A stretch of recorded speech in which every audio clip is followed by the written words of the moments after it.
This video is for educational use only. Our group is allowing our instructor, namely Mr. Roldan Ardinas, to use this as educational material. Good day, sir. Good day, cadets. On behalf of my group mates, allow me to introduce my name. I am Deck Cadet Masbang Rosemary Guy to welcome you to our report entitled The World of Religion, Social 101, and we are the group 4. The repertoire. First, we have Deck Cadet Pahang Vince Marian and Deck Cadet German Cliff Roger R. to discuss the topic, the philosophical foundation of Western and Eastern religion.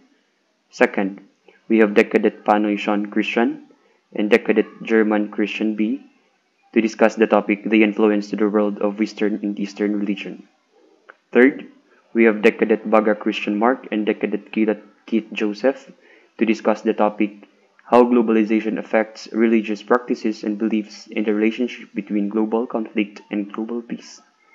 Fourth, yours truly, Deck Cadet Masbang Rosemary Guy and Deck Cadet Matis John Mark to discuss the topic, the role of media in globalization of culture and religion and the creation of global village.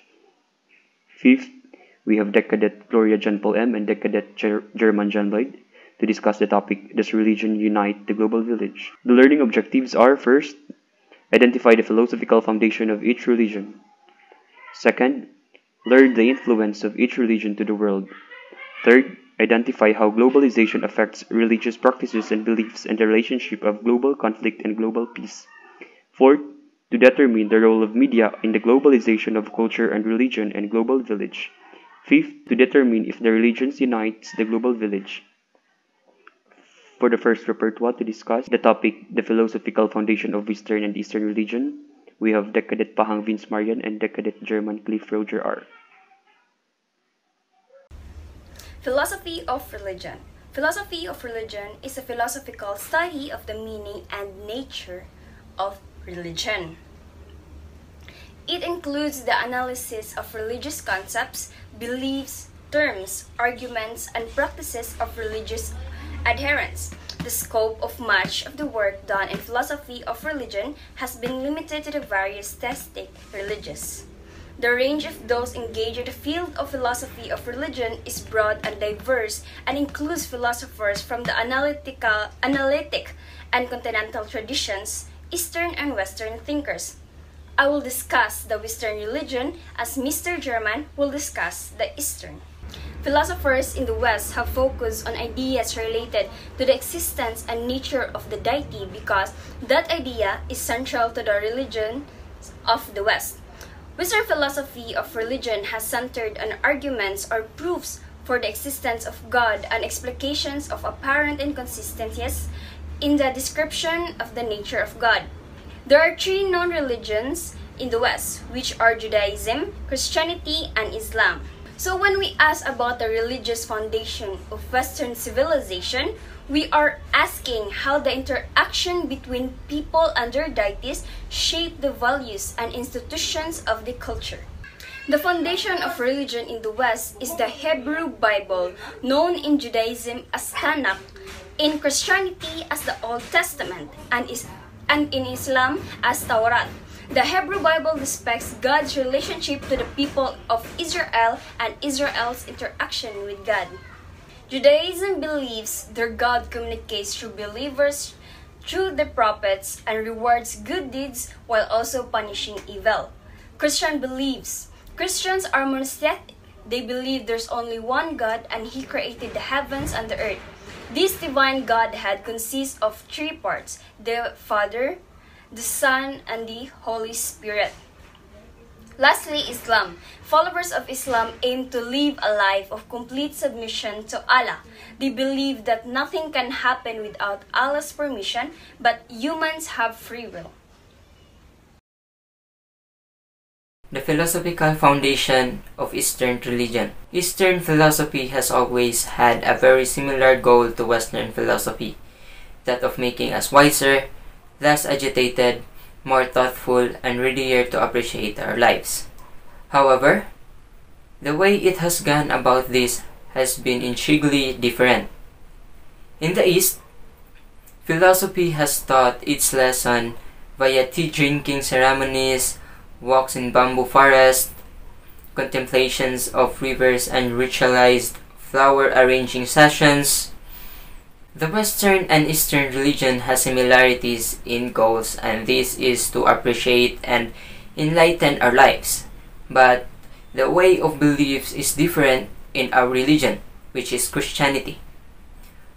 Our belief culture is to go to church to receive blessings, to learn lessons, and to ask for forgiveness to our God. But in Eastern religion, it's different.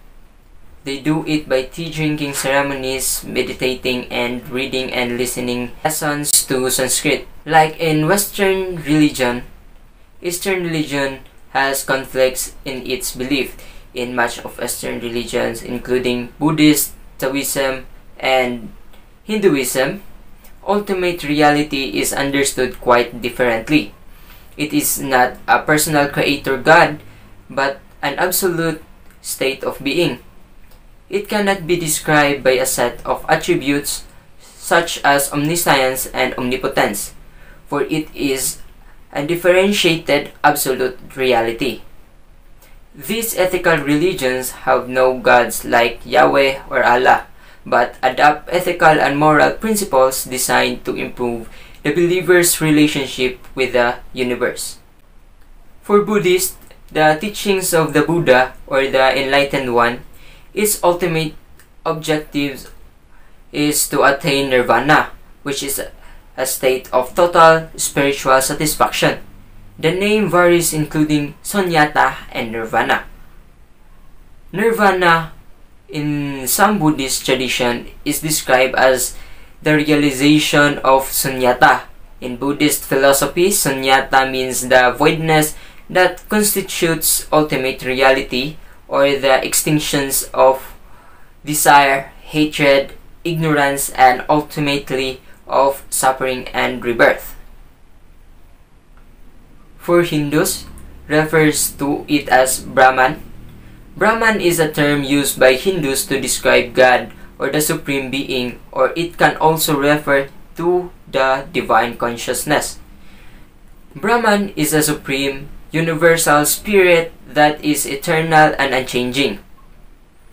Hinduism teaches the concept of reincarnation, the belief that all living organisms continue eternally in cycles of birth, death, and rebirth. Similarly, Hinduism teaches the caste system, in which a person's previous incarnations determine the person's hierarchical positions in this life. Each caste comes with its own set of responsibilities and duties, and how well a person executes this task in the current life determines that person's position in the next incarnation. Hindus acknowledge the existence of both male and female gods, but they believe that the ultimate divine energy exists beyond these descriptions of categories. The divine soul is present and active in all living things. For Taoists, refer to it as the Tao. The Tao or Tao is hard to define, but is sometimes understood as the way of the universe. Taoism shares similar principle with Confucianism, and these are the attainment of inner harmony with nature. Taoism teaches that all living creatures ought to live in a state of harmony with the universe and the energy found in it. These different conceptions of ultimate reality brings with them distinct understanding of other significant issues as well, such as salvation, liberation, life after death, and evil and suffering, among others.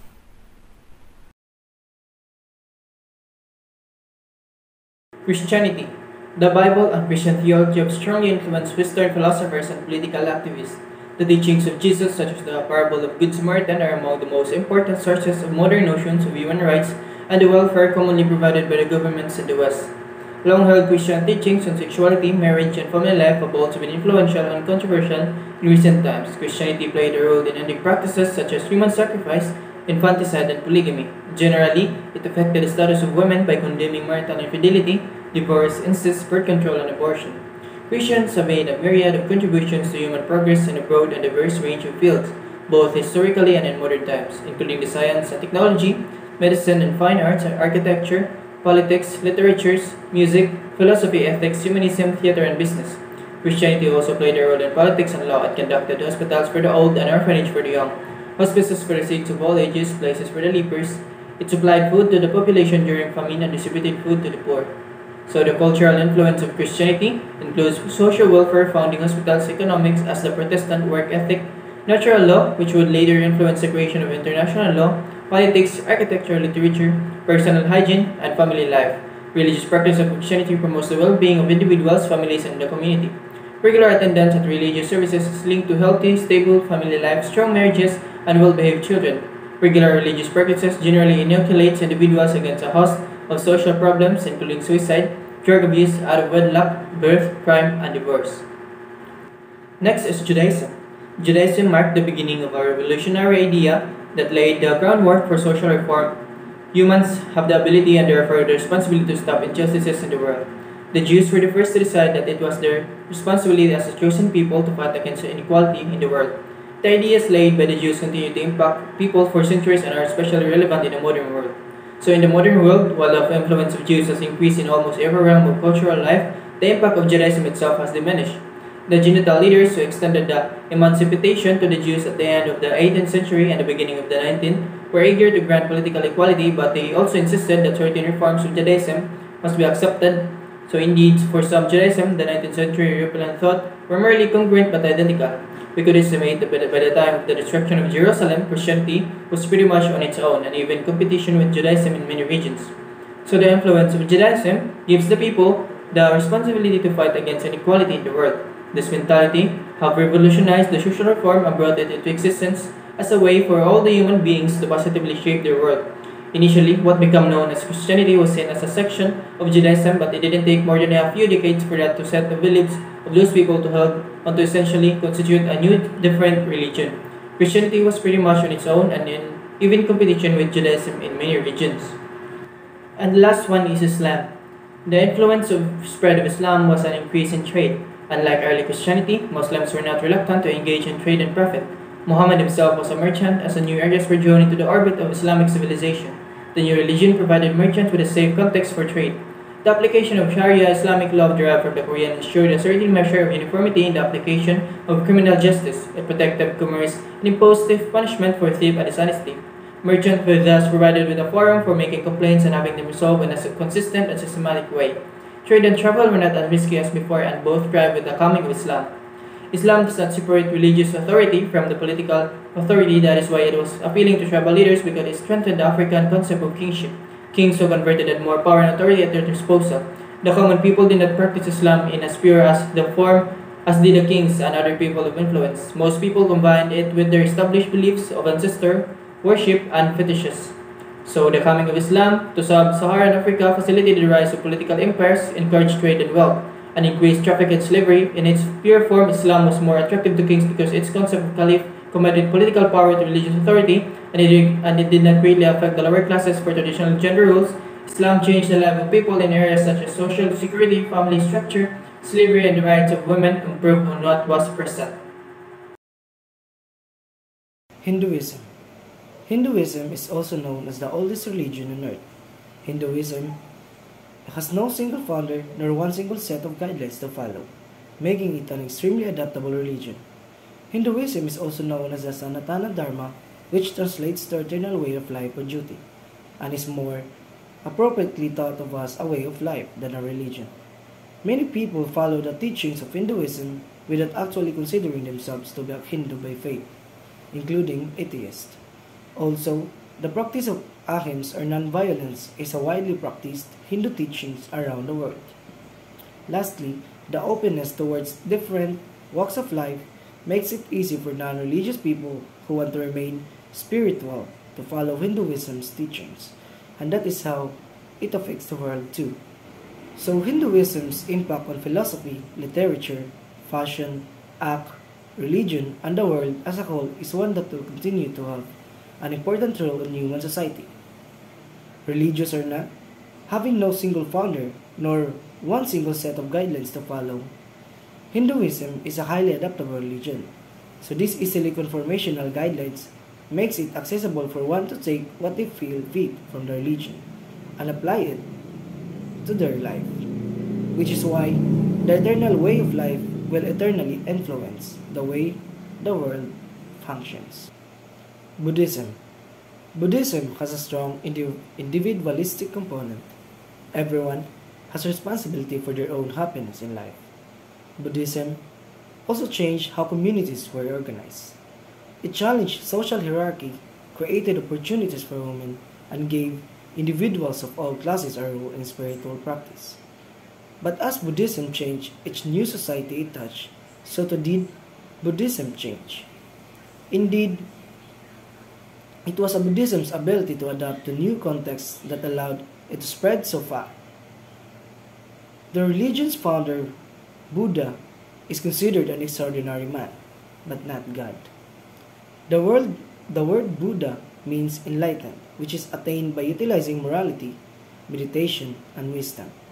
Lastly, Buddhism encourages its people to avoid self-indulgence but also self-denial, and that is how it affects the world too. Buddhism has a special role to play in the modern world because, unlike many other religious traditions, Buddhism uniquely propounds the concept of independence, which accords closely with the fundamental notions of modern science. Buddhists often meditate because they believe it helps awaken truth and must also recognize that there is a way to stop suffering and move away from it because by doing this they can closer to reaching enlightenment, or it is much more than a way to relax, it's the path to enlightenment. Confucianism.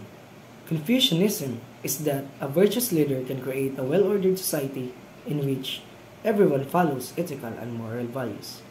Confucianism was built an ancient religious foundation to establish moral values that have a significant impact on Chinese society and culture. The philosophy stresses personal and governmental morality, the correctness of social relationships, justice, ritual, decorum, and sincerity.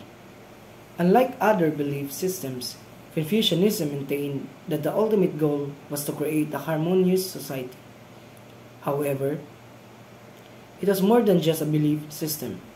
Confucianism is associated with values and a way of life, and since it is a system of morality and therefore has social implications, and that is how it affects the world too. So one of the main reasons Confucian ethics had a significant impact on traditional Chinese society is that it influenced religions, governments, and education. In Confucianism, the family is more important than the individual. The whole society is considered as one big family consisting of all members. So the effects are largely positive because they put pressure on individuals to behave positively when there are no negative consequences for their actions. So this is helpful to society because if people have a strong sense of morality, they'll not commit crimes or do anything that could harm the society. Taoism. The tradition of Taoism emphasizes living in harmony with nature. Taoism had influence on literature and the arts, but the biggest area of Taoist influence was in science. The Taoists focused on natural elements and observing how the natural world works helped to create Chinese medicine. Similar to the modern scientific method, Taoists observed how different medicines affected people and animals through experimentation.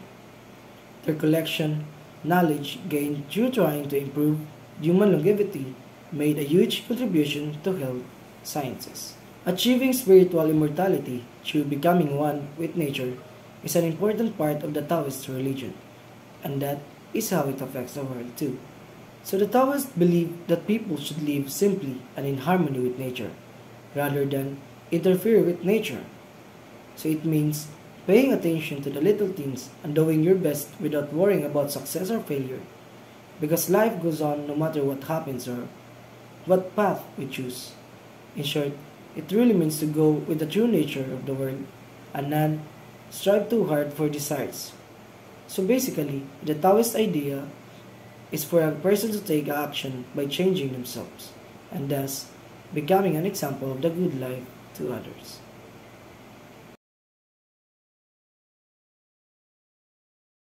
Religion and globalization have always shared a relation of struggle and conflict. Globalization has generally been linked with economic and political interdependence, which ultimately has brought people closer. An effect of no event is isolated, but it feels in so far off places too. It has shifted by culture, built up of the world, and led for formation of a global culture, a common minimum which is accepted by all. So, for me, globalization always allows for religion previously isolated from one another to now have regular and unavoidable contact. As a result, globalization brings to the light the fact that since religions have similar values, not one of them is correct and therefore can be changed. Globalization stands for increase and daily contact, while religions are being more self-conscious for themselves as being the world religions. The basic tenets of globalization stands against religion parochianism by diminishing the barriers between different cultures. Globalization lands religion in a hammer of conflict which reinforce social identities as some of do not accept the new realities and turns to religion to rediscover their own identity. Religion provides a sense of belongings to a group in the world. Religion has stood the complexities and of the modern world, and it's seen to be further extensified under the condition of contemporary development. So, for me, religion and globalization are two distinctive views that comes to our mind immediately. Globalization can be dedicated to a networking and enlargement of one's local products, beliefs and practices into universal products, beliefs and practices often through technology. Religion is a collection of culture, system, beliefs and worldview that present symbols that rely on humanity and spiritually and to moral values.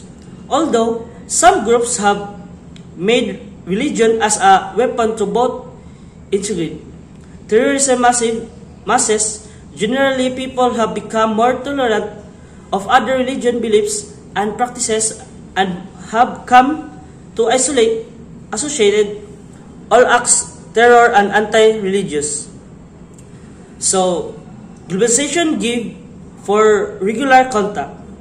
Religion gets in a sphere of argument in which religion proves to become more anxious towards them as being world religions.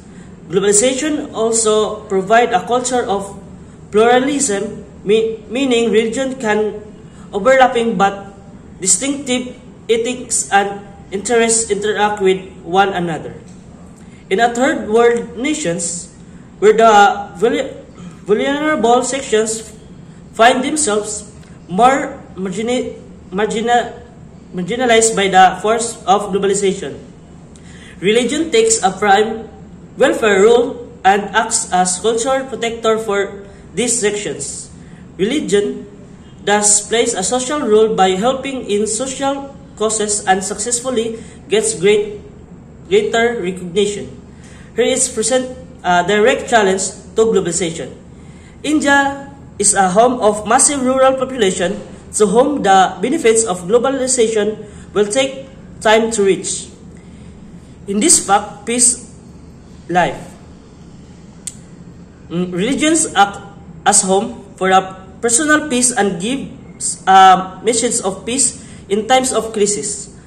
Urbanization has attracted many rural youth and continues to bring them to cities for better lives. Religion can use the new possibilities presented by the global forces to reach the more people and also discover the essence of their religions. All religions have fixed text, but none has fixed beliefs. Religion can come together and stand for increased peace in the world with mutual tolerance and respect. So, for me, another way in which globalization has impacted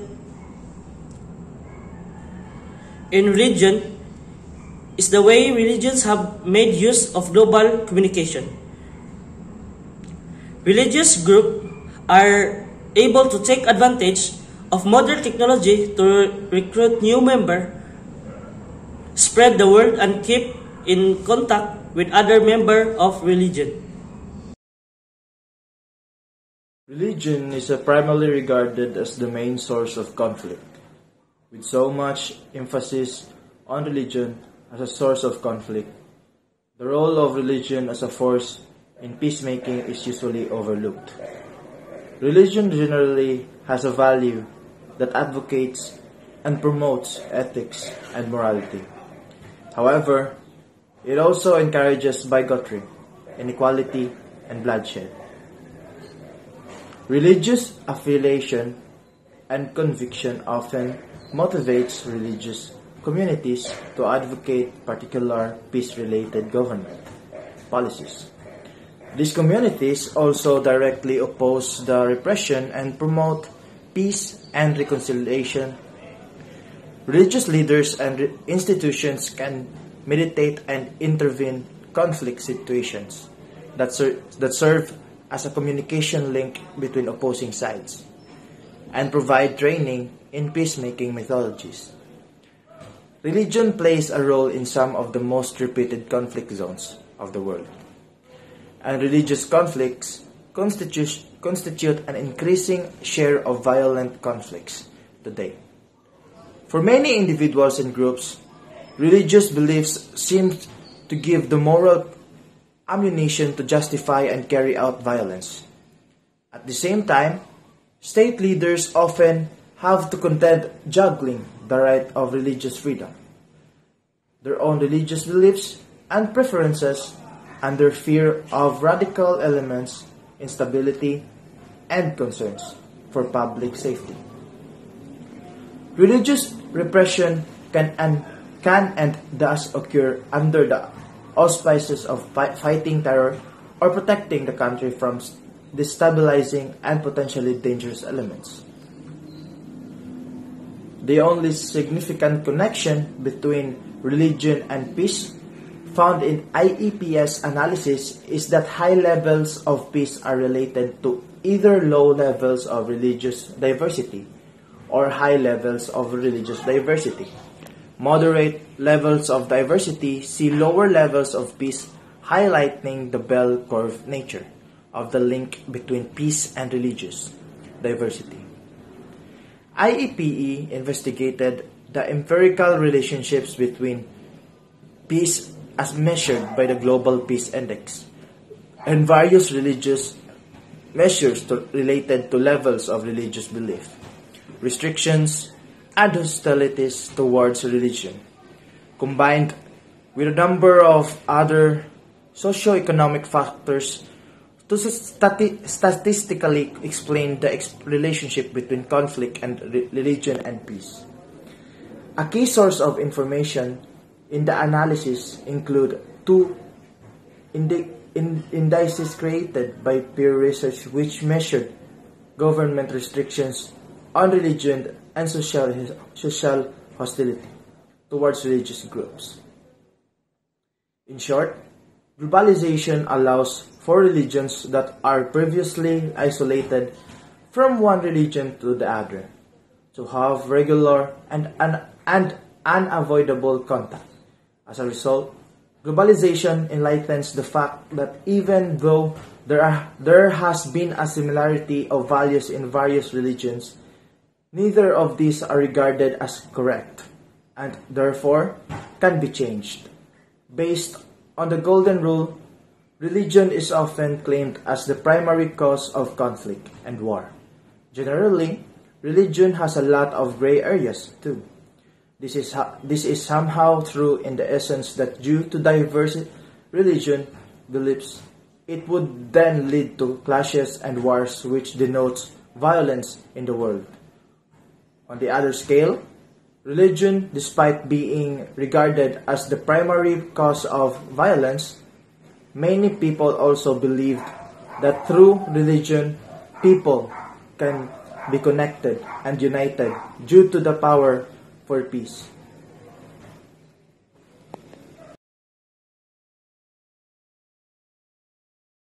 Imagine the vast spectrum of all the cultures in the world. Listen to the music of the gentle drum beats of Africa, to the melodic didgeridoo of Australia, to the scream of the electric guitar. Taste the curry from India, the coconut milk from Thailand, and the cheeseburger from the United States.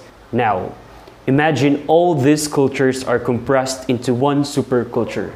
The individually unique music is now a raucous cacophony. The individually savory flavors are muddled sludge. All the countries of the world are united under one government and one religion. Communists follow the same rules as those previously under a democracy. Muslims and Christians live by the same religious standards. How would we deal with that? In light of rapid accelerating globalization and the expansion of technology, it becomes relevant to discuss the implication of the potential overarching culture with the respect to the potential clashing of cultures. Now, the question is, what is the role of the media in the globalization of culture and the creation of a global village?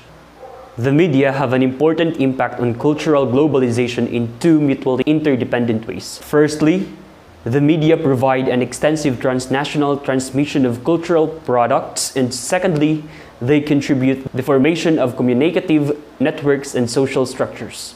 More specifically, religions maintain the golden rule: what you do not wish done to yourself, do not do to others. Therefore, through such religious values, globalization engenders greater religious tolerance in such areas as politics, economics, and society.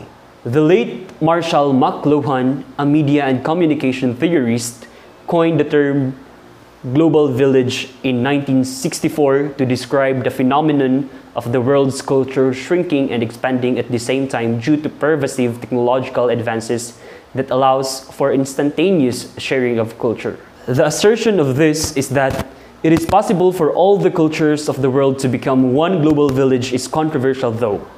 On one hand, people believe that if it continues, cultural globalization will lead to a dazzling marketplace where countries of all economic opportunities are represented and more fortunate countries come to aid less fortunate with one humanitarian efforts. On the other hand, people are afraid that the evolution of a global village will raise conflicts between cultures because of fragmentation of culture, of course, or lead to a cultural domination by more developed countries and possibly create hybrid cultures. Assuming Marshall McLuhan's analogy of the world as a global village is an accurate prediction of the effect of cultural globalization, what consequences and benefits will emerge from this compression of culture? This will consider the implications of conflicting arguments addressing this question, understanding what these changes will mean for each existing culture individually, and being careful to consider all sides of the discussion with equal relevance is essential to forming a universal understanding of what globalization means. If we cannot agree on the implication of these cultural shifts, perhaps we cannot identify ourselves as members of a global village after all. With increased responsibility to support impoverished countries comes to a consideration that perhaps an enhanced system of interconnectedness between countries will lead to a global cooperation and peace. The United Nations Educational, Scientific, and Cultural Organization support the idea that protecting cultural rights and diversity has a potential to promote peaceful international relations. This assertion does not specify, however, the supporting culture identity of a specific response to globalization will lead to peaceful relations between countries. It seems obvious that if all countries feel secure in the protection of their cultural belief in the world, we would live peacefully. It is naive considering the current state of political foreign relations to imagine that as a world we could achieve peaceful coexistence. It is idealistic to imagine a situation where cultures can meld together without losing their individuality while remaining peaceful about compression of global culture. More likely, a crushing of cultural ideas and values would ensue. Certain analysts have approached this conclusion. Increased cultural contact frequently does not further peace, instead it engenders resentment and antipathy. So, an example of this antipathy can easily be seen while examining world religions. In the Middle East, wars have been ranging from centuries over religious idealists. Now, how can we process the vast field of information about equal representation, reciprocal sharing, enriched diversity, and mutual understanding in a globally useful way? Whether the world is shrinking, expanding, or remaining the same metaphorical size, it is clear that how we communicate across physical and cultural boundaries have changing at an accelerated rate. With these changes comes the responsibility as a humans to consider the implication of our shifts realities. Without an objective and inclusive analysis of these issues, we will be unprepared for the roller coaster of the cultural mayhem that could inevitably ensue. If we are in fact become a global village, we will be able to reach some sort of consensus about how these issues should be addressed in order to benefit all members of our village equally. If we cannot determine peacefully cultural boundaries in a simplest manner with regards to language, economy, and basic means of survival, it is presumptuous to assume that we can identify as a global village at all. The global village is become a reality economically and socially, if not politically, as every isolated corner of the planet is being knit together into a world system. This global order, emerging for several centuries, has become a reality in 20th century, as all humans increasingly participate in a shared faith. Religious tradition have provided both ideological support and institutional resources for a number of significant religious life in global village. Social change movement in the 20th century, from the Indian freedom movement to the US civil rights. Religion was founded when internet was not there. When modern communication approached, one major casualty is religion. Religion was founded to unite people under an uniform social order, under an uniform social practice. When the geographical dimensions of the religious order was small, like few members of villages and few members of cities. Now, religion is something too small, a thing for people to unite. People unite due to similar culture, similar tradition, similar language. If religion can unite people, we will not have so many countries in Europe, nor so many wars. During countries in Arabia, Europe would have been a single Christian country, and Arabia an Islamic country. In fact, religion divides people. Christianity has 1,000 of sects, Islam has 1,000 of sects, Hinduism has 1,000 of sects. Even numerically smaller religions also cannot stay united.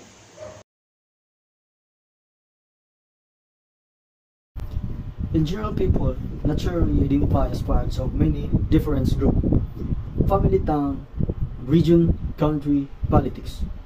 It just happens loyalty to one group instead of rival, often by influence of groups of one's family or per group. Religion is not intended to unite people. It's meant to differentiate people. It's a political and cultural mechanism. It's another way to consolidating control in a tribal society. Sure, it's bigger now, but the idea remains: gather and retain adherent. differentiate your organization from other, and justify your power by claiming divine authority. Religion is a way to say we are us and you are them, even among people who are racially and culturally identical and who believe in the exact same God and read the exact same holy books.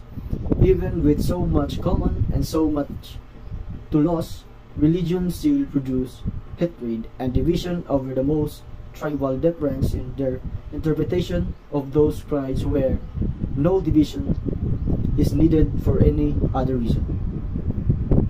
The religions might unite specific societies built around the religion, but it also makes them hate different people and think themselves above anyone else.